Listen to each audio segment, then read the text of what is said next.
Hello learners, हमने quadratic equation की DPP 1, 2, 3, 4, 5 already complete कर ली है। Now this is DPP number 6। करते हैं हम अपनी प्रैक्टिस स्टार्ट। सो पहला क्वेश्चन क्या है? अच्छा क्वेश्चन है, देखने में तो लग रहा है। क्या क्वेश्चन है?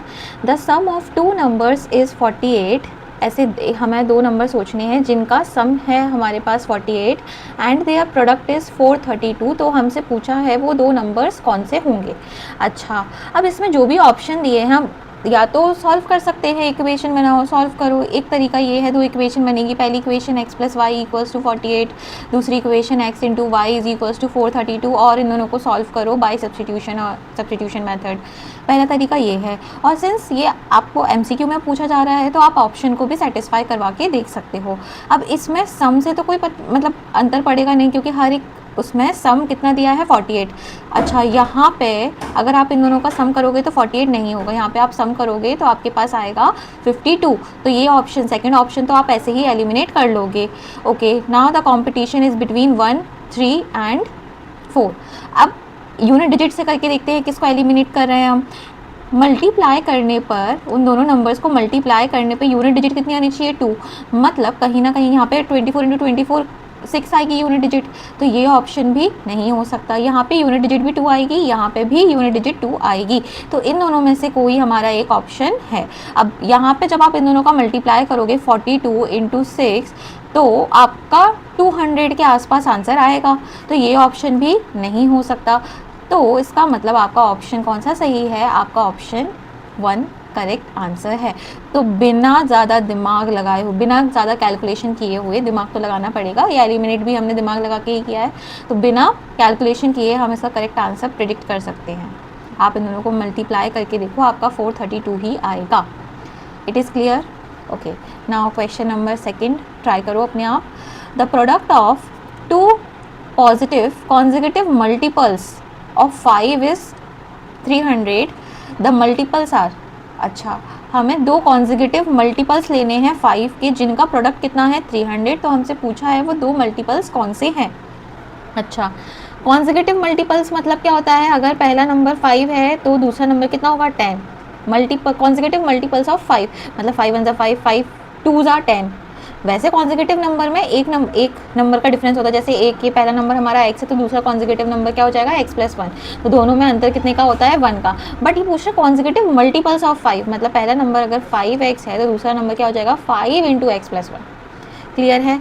तो हमसे बोला है the product of these two consecutive multiples of 5 is 300। तो बस इसी को क्या करना है? हमें सॉल्व करना है। अब तो यहाँ पे आ जाएगा 25 into x plus 1 is equals to 300। 25 से इसको कैंसिल करेंगे तो ये कितने टाइम्स कैंसिल हो जाएगा? ओके, 25 1 और ये 12 टाइम्स। तो अब सोचो ऐसे दो नंबर, वो दो नंबर क्या हो जाएंगे? 3 and 4। So 3 and 4 into 5, so 15 and 20 are the consecutive multiples. कौन सा ऑप्शन सही है? 15 एंड 20, ऑप्शन नंबर ए। आया समझ में? और इसको आप डायरेक्ट भी सॉल्व कर सकते थे। देखो 5 का मल्टीपल ये है नहीं, 12 5 का मल्टीपल नहीं होता, ये कॉन्जिक्यूटिव मल्टीपल है नहीं, ये भी कॉन्जिक्यूटिव मल्टीपल ऑफ 5 है नहीं, तो ऑप्शन ए ही तो बचा। मतलब बिना इतना भी सॉल्व करने की ज़रूरत नहीं थी, हम डायरेक्ट आंसर लगा सकते थे। आया समझ में? Okay, now the next question is the product of Shikha's age 5 years ago and her age 8 years later is 30। एक लड़की है शिखा जिसकी 5 साल पहले एज और 8 साल प्रेजेंट एज से 8 साल बाद हम फ्यूचर में जा रहे हैं, तो उन दोनों एजेस का प्रोडक्ट कितना दिया है क्वेश्चन में? हमें क्वेश्चन में उन दोनों एजेस का प्रोडक्ट कितना दिया है? 30। तो सबसे पहले तो हम मान लेते हैं let the present age of Shikha will be x years। Present age x मान ली, सो आज से 5 साल पहले उसकी एज कितनी रही होगी? x minus 5। आज से 8 साल बाद कितनी एज रही होगी? x plus 8। इन दोनों एजेस का प्रोडक्ट कितना दिया है? 30। आप इसको मल्टीप्लाई करो तो आपको मिलेगा x square plus 3x minus 40 is equals to 30। यहाँ से आ जाएगा हमारे पास x square plus 3x minus 70 equal to 0। सोचो ऐसे दो नंबर जिनको मल्टीप्लाई करें तो 70 आए और माइनस करें तो 3 आए, तो हम क्या करेंगे? 70 का प्राइम फैक्टराइजेशन करेंगे। तो प्राइम फैक्टराइजेशन कर लेते हैं हम, ये 7 और 5, तो 10 और 3, वो दो नंबर क्या हैं? 10 और 3। माइनस करने पे, ओके सॉरी 10 और 7, माइनस करने पे 3 आ रहा है, मल्टीप्लाई करने पे 70 आ रहा है। तो यहाँ से क्या मिल जाएगा? X square plus plus 10x minus 7x minus 70 equal to 0। So x plus 10 आ जाएगा और x माइनस 7 इसके क्या आ जाएंगे? फैक्टर्स। कर लेना, आपको मिल जाएगा। सो x की वैल्यू क्या आ जाएगी, -10 और 7। सिंस एज कभी भी नेगेटिव नहीं हो सकती तो -10 को हम कंसीडर नहीं करेंगे, तो हमारी एज कितनी हो जाएगी, 7 years old. Option number C. आया समझ में, क्लियर? चलो नेक्स्ट क्वेश्चन ट्राई करो, question number 4।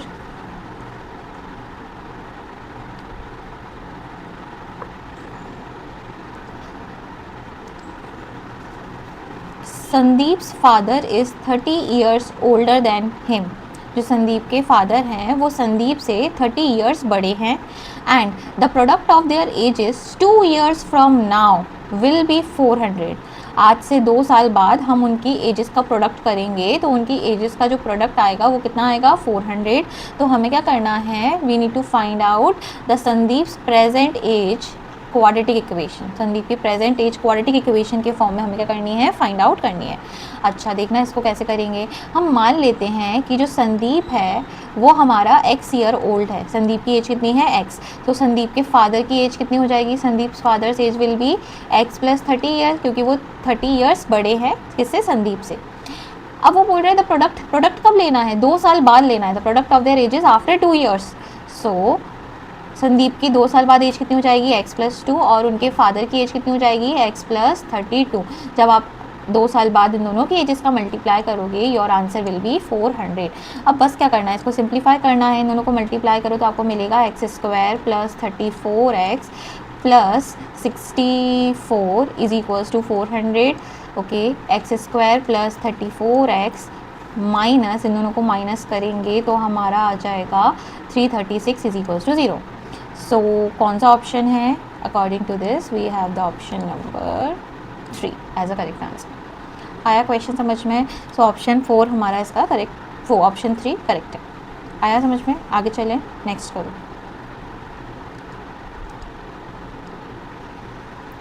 If the sides of a right angle triangle are given as this then the sides of the triangle is, बस हमें पता है अगर राइट एंगल ट्राइंगल है तो उसकी साइड्स किसको सेटिस्फाई करती हैं, पाइथागोरस थ्योरम। पाइथागोरस थ्योरम क्या होती है, hypotenuse square is equals to perpendicular square plus base square. अब ऑब्वियस सी बात है x - 1 x और x + 1 में सबसे बड़ी साइड क्या हो जाएगी, x + 1, तो that will be acting as a hypotenuse. So x + 1 का whole square is equals to x² + x - 1 का होल स्क्वायर। अब इसको सिंप्लीफाई वगैरह करो तो आपको मिलेगा यहाँ से x² + 2x + 1 is equals to x² + x² - 2x + 1। ठीक है, x² से x² कैंसिल, यहाँ से ट्रांसपोजिशन 1 से 1 कैंसिल हो जाएगा, आपको मिलेगा x² - 4x is equals to 0। So x is equals to 0 आ गया और x इज इक्वल्स टू +4 आ गया। सिंस साइड कभी भी नेगेटिव वो 0 नहीं हो सकती, अगर साइड ही 0 हो जाएगी लेंथ की तो वो तो डॉट बन जाएगा ना, तो length of the side can not be equal to 0, तो x इज इक्वल्स टू 0 हम कंसिडर नहीं करेंगे। हमारा आंसर क्या होगा, x इज इक्वल्स टू 4। सो 4 यहाँ पे आ जाएगा x - 1 दैट इज़ 4 - 1 3, x + 1 5, 3 4 5। कौन सा ऑप्शन, ऑप्शन ए। आया समझ में, क्लियर है? सो फर्स्ट ऑप्शन हमारा सही था। चलो अब थोड़ा सब्जेक्टिव टाइप क्वेश्चंस करते हैं।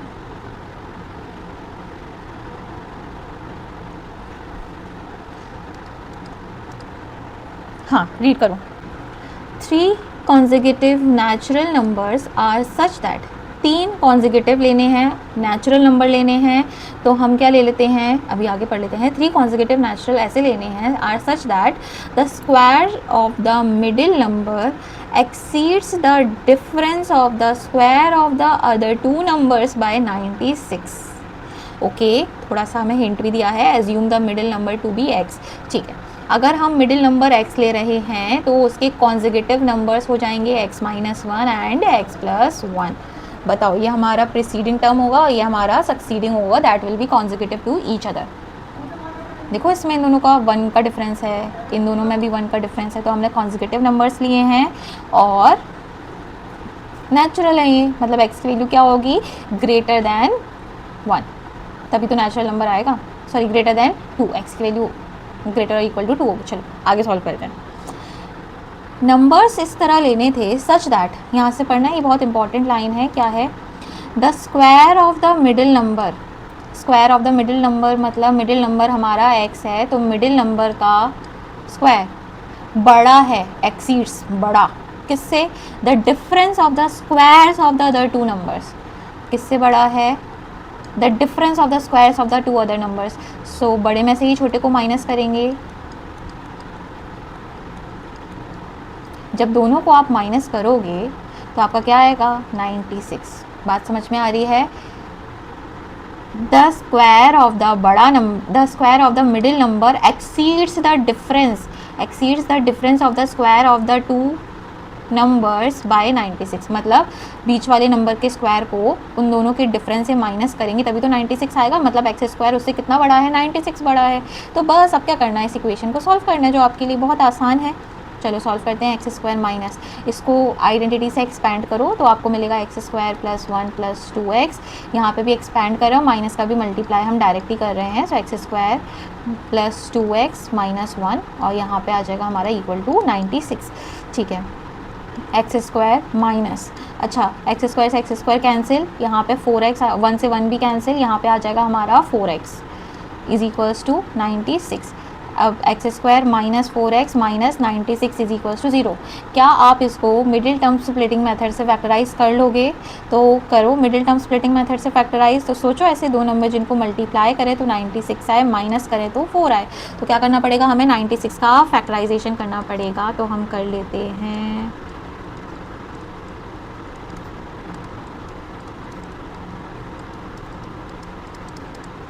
ओके हम एक तरफ 8 ले लेते हैं और यहाँ से हम 12 ले लेते हैं, मिल गए हमें वो दो नंबर।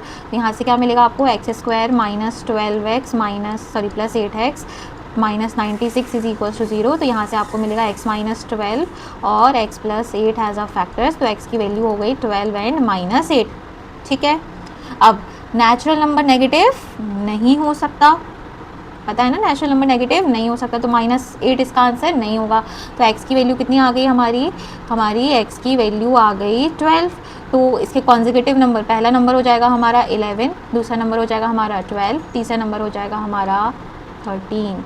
क्लियर है, दीज आर द 3 नंबर्स। हमें पूछा था solve the equation and find the 3 numbers, so we had found out the 3 numbers. आया समझ में, क्लियर है। नेक्स्ट क्वेश्चन करें। The perimeter of a rectangular field is 82। अच्छा, पेरीमीटर क्या होता है रेक्टेंगल का, 2 इंटू एल प्लस बी, किसके बराबर दिया है हमें 82, and its area is given as, area is 400, मतलब एल इंटू बी हमें दिया है 400। तो हमें बोला है find the width of the rectangle considering width is smaller than the length. ये हमेशा ही होता है, तो हमें क्या, इसमें नई बात नहीं है। चलो हमें क्या करना है, इन दोनों को सॉल्व करना है। आप कर लोगे, बताओ कर पाओगे? नहीं, चलो मैं करवा देती हूँ। सबसे पहले 2 को इससे कैंसिल करो तो यहाँ पे आ जाएगा 41, मतलब L प्लस बी आपके पास आ गया 41। अब यहाँ पे आप क्या करो, B को सब्स्टिट्यूट कर दो या फिर L को सब्स्टिट्यूट कर दो। हमें इवेंचुअली निकालना तो दोनों ही है, तो हम क्या करते हैं B को सब्स्टिट्यूट कर देते हैं। तो B के जगह हम क्या लिख सकते हैं 400 अपॉन L। सो यहाँ से आ जाएगा L plus 400 upon L is equals to 41। यहाँ से आ जाएगा L square minus 41L plus 400 equal to 0। सोचो ऐसे दो नंबर जिनको आप मल्टीप्लाई करोगे तो 400 आएगा और प्लस करोगे तो 41 आएगा। तो क्या करना पड़ेगा आपको, 400 का प्राइम फैक्टराइजेशन तो कर लो। ओके, यहाँ पे 200, 200, 250, 225, 5, ओके 5, 5 और ये 1। ठीक है, चलो पेयरिंग करने की कोशिश करो। 25 एंड 4, 4, 16, 25 एंड 16 क्या सही पेयर बन रहा है? इन दोनों को मल्टीप्लाई करेंगे तो 400 आएगा, इन दोनों को ऐड करके देखो, इन दोनों को ऐड करोगे तो 41 आएगा, बिल्कुल सही है। तो वो दो नंबर क्या हो जाएंगे 25 and 16। So L square minus 25L minus 16L plus 400 equal to 0। So यहाँ से आपको मिलेगा L माइनस 25 और L माइनस 16। सो लेंथ आ रही है हमारी 25 एंड 16, दोनों पॉजिटिव आ रहे हैं, तो दोनों हमारा आंसर हो सकता है। अगर लेंथ 25 है, अच्छा वो इसलिए, चलो ये इसलिए दिया है क्योंकि हमें पता है विड्थ बड़ी है कि छोटी है। तो विड्थ स्मॉलर है तो लेंथ हमारी 25 होगी, तो विड्थ हमारी हो जाएगी 16। तो यहाँ से आपका लेंथ आएगा 25 and width will be 16। Done, आया समझ में question number 7? Okay, now move to next question.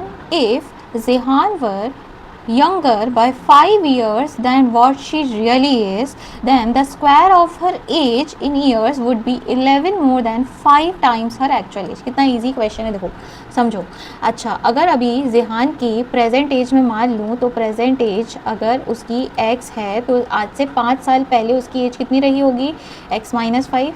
Okay, जिहान वो 5 years younger by 5 years than what she really is. Clear, कोई दिक्कत तो नहीं. अगर प्रेजेंट एज 5x है तो आज से 5 साल पहले उसकी एज क्या रही होगी, x minus 5.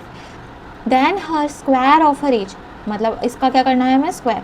Then the square of her age would be, ये किसके बराबर होगा, 11 more than 5 times her actual age. And actual age कितनी थी, x.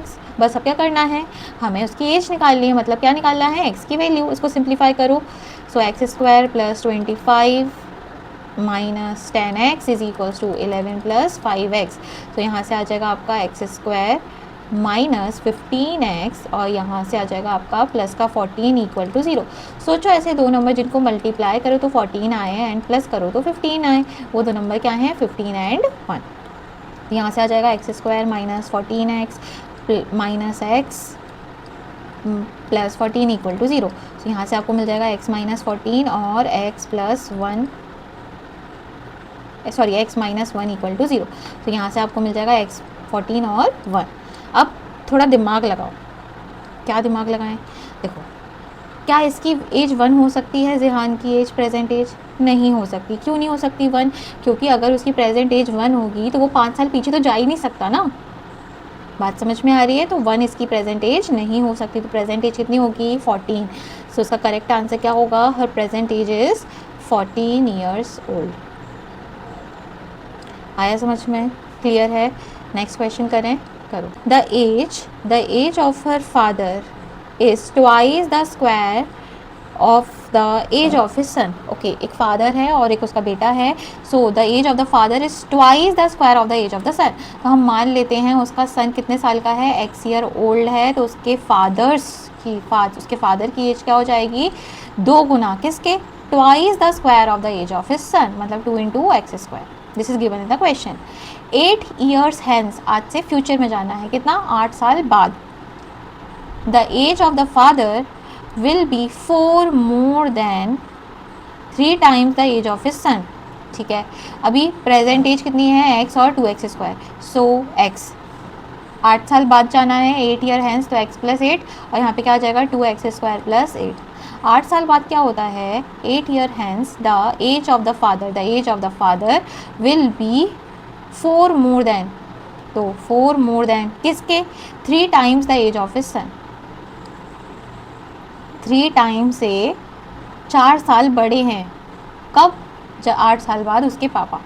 तो हमने दूसरी इक्वेशन बना ली, आया समझ में आपको. अब क्या करना है, हमें क्या निकालना है, find their present ages. So present age निकालने में कोई दिक्कत नहीं है, एक्स की वैल्यू निकालनी है. इसको सॉल्व करो तो यहाँ से आ जाएगा 3x plus 24 plus 4 is equals to 2x square plus 8. So यहाँ से आ जाएगा 2x स्क्वायर माइनस 3x और ये 28 हो जाएगा और इधर आ जाएगा तो माइनस का 20 इज इक्वल टू 0. सोचो ऐसे दो नंबर जिनको मल्टीप्लाई करें तो AC के बराबर आए, दैट इज़ 40, एंड माइनस करें तो 3 आए. तो हमने सोच लिए वो दो नंबर क्या हैं, 8 एंड 5. सो उसको सॉल्व कर लेते हैं, करते हैं सॉल्व. चलो, 2x square minus 8x plus 5x minus 20 equal to 0. So starting की 2 टर्म्स में से 2x कॉमन, अंदर क्या बचेगा x माइनस 4. इन दोनों में से प्लस का 5 कॉमन, अंदर क्या बचेगा x minus 4 equal to 0. So x minus 4 and 2x plus 5 equal to 0. So x की वैल्यू क्या क्या आ गई, 4 और माइनस 5/2. x की वैल्यू क्या क्या आ गई, 4 और माइनस 5/2. अब सिंस एज की बात कर रहे हैं तो age can never be negative. क्या 4 हो सकती है इसकी एज, हाँ हो सकती है. So find the present age. So her present age is 4 years older. आया समझ में, क्लियर है. चलो, the last question of this DPP, चलो करते हैं. The sum of the numerator and the denominator of the fraction is 8. अच्छा, जो न्यूमरेटर डिनोमिनेटर वो कैसे लिखा जाता है, x अपॉन वाई के फॉर्म में.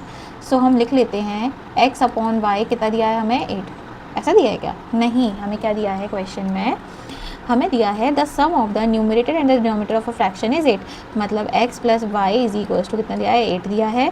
If 1 is added to both numerator and denominator, numerator और डिनोमिनेटर में क्या ऐड कर दो 1 1 ऐड कर दो, तो the fraction is increased by, जो द फ्रैक्शन है वो बढ़ जाएगा किससे 1/15। The fraction is increased by मतलब दोनों के बीच में अंतर कितना होगा 1/15। आ रही है बात समझ में, क्लियर है, कर लोगे इसको सॉल्व। अब क्या करो सब्स्टिट्यूशन मेथड से इसको सॉल्व करो और मुझे कमेंट में अपना आंसर बताओ। If 1 is added to both numerator and denominator, the fraction is increased by 1/15, मतलब दोनों को माइनस करोगे तो 1/15 आएगा। आया समझ में, क्लियर है। मुझे ये फ्रैक्शन जानना है तो अपना आंसर कमेंट करके बताना what is the fraction. I hope learners आपको आप ये DPPs के थ्रू अपनी प्रैक्टिस अच्छे से कर पा रहे होंगे। अब हम नेक्स्ट DPP में मिलेंगे। आई होप लर्नर्स आपको मेरी वीडियोस पसंद आ रही हैं। अगर आपको मेरी वीडियोस पसंद आ रही हैं please do like share and subscribe to my channel.